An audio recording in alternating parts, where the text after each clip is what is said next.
पतली कमर तोहर लचके रे, जइबे नहीं हवा से बचके रे, गाना पर ऐसे ते मारता रे, तुर देबे चौकी हूँ मचके रे, तुर देबे चौकी हूँ मचके रे, पतली कमर तोहर लचके रे,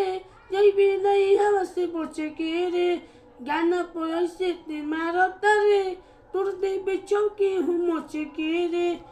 आज कोरे रंगदारी चाहे किसे होई भारी, सुन बान लेबे त पगड़ी रे, तो अब की चमार जी के झंडा तारा लहंगा पफड़ी, तो अब की चमार जी के झंडा तारा लहंगा पफड़ी। तो ये गाना बहुत अच्छा है, आप लोग जाइए इस गानों को दबा कर रील बनाइए और इस गानों को ट्रेंडिंग में लाइए। तब तक के लिए जय भीम, जय भारत, नमो बुद्धाय।